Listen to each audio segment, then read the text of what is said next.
សួស្តីទាំងអស់គ្នាវីដេអូមួយនេះខ្ញុំនឹងបង្ហាញពី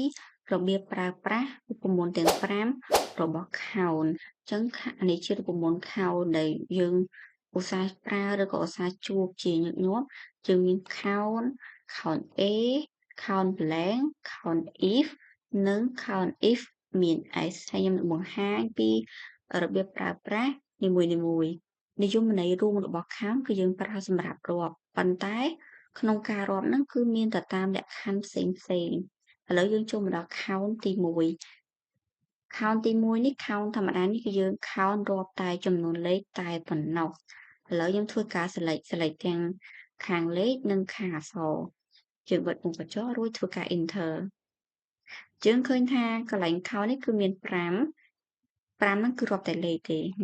2 3 4 5យើងចូលមកដល់ count ទី2គឺ count A count A នេះរាប់ដែរប៉ុន្តែវារាប់តែតួអក្សរឬក៏លេខហ្នឹងគឺវារាប់ចូលគ្នារាប់ទាំងពីរទាំងអក្សរទាំងលេខ count A យើង select ទាំងពីរដូចគ្នារួច enter យើងឃើញថាកន្លែង count A នេះគឺមានចំនួន10អញ្ចឹងយើងរាប់មិញកន្លែងលេខនេះ5ហើយអញ្ចឹងអក្សរនេះយើងឃើញថាអក្សរមាន5ទៀតអញ្ចឹងបូកចូលគ្នាទាំងអស់គឺ10យើងចូលមកដល់ count ទី3គឺ count blank យើងដឹងពាក្យ blank ហ្នឹងមានន័យថាវាទទេអញ្ចឹង count blank នេះយើងសម្រាប់រាប់ cell ដែលទទេมันមានទុកលេខมันមានទុកអក្សរទេគឺនិយាយទៅ cell ហ្នឹងគឺវាទទេស្អាតមកបានវាចាប់យកមករាប់ count blank យើង select ទាំងពីរដូចគ្នាបិទមុខកញ្ចក់ហើយ enter ដល់នេះកន្លែងគឺមាន4នេះជាក់ស្ដែងនេះ1 2 3 4 cell ទទេយើងហ្នឹងគឺមាន4អញ្ចឹងអាហ្នឹងគឺ4ត្រូវរបស់គេឯងចូលមកដល់ count ទី4 count if អានេះយើងរាប់ដែរប៉ុន្តែមានលក្ខខណ្ឌអ្នកទាំងអស់គ្នាត្រូវចាំថា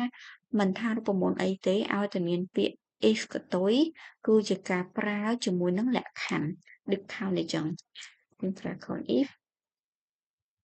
ឥឡូវខ្ញុំ select ទាំងពីរនេះកន្លែងលក្ខខណ្ឌហ្នឹងអ្នកទាំងអស់គ្នាចង់គិតលក្ខខណ្ឌជាលេខក៏បានជាអក្សរក៏បានដែរប៉ុន្តែបើសិនជាអ្នកគ្នាគិតជាលេខអាចដាក់លេខឆៅបែបហ្នឹងលេខដាក់យកមកប៉ុន្តែបើទាំងអស់គ្នាដាក់លក្ខខណ្ឌជាអក្សរត្រូវប្រើក្មេងកណ្ដុរ2ហ្នឹងត្រូវប្រើក្មេងកណ្ដុរ2ហើយចាំដាក់អក្សរខាងក្នុងឥឡូវខ្ញុំដាក់អក្សរ A ចឹងមានន័យថាខ្ញុំ count រាប់ចំនួនអក្សរ A រួចយើង enter មកកន្លែង A នេះមាន2 A តូច A ធំប៉ុន្តែវាស្គាល់ដូចគ្នាទេអ្នកគ្នានេះ A យើងមាន2យើងចូលមកដល់ count if មាន s count if មាន s ហ្នឹងវារាប់មានលក្ខខណ្ឌដូចគ្នាគ្រាន់តែលក្ខខណ្ឌវាច្រើនលក្ខខណ្ឌចាប់ពី1ឡើងទៅឥឡូវយើងប្រើវាមកនេះ criteria range 1នេះគឺ range ទី1អញ្ចឹង range ទី1ខ្ញុំ select កន្លែងលេខអញ្ចឹងលក្ខខណ្ឌខ្ញុំគឺលេខដែរលេខ2ហើយយើងក្បៀសមួយទៀតយើងចូលដល់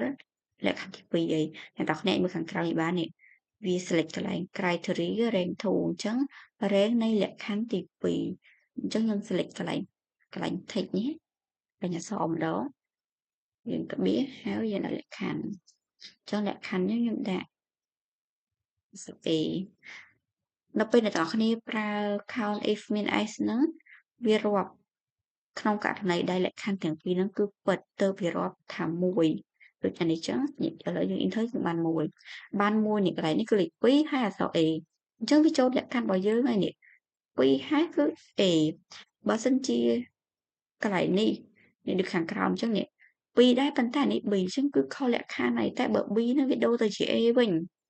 ញ្ចឹងកន្លែងនេះគឺនឹងរាប់បានជាចំនួន2អញ្ចឹងរូបមន្ត count យើងមានតែប៉ុណ្្នឹងទេអរគុណ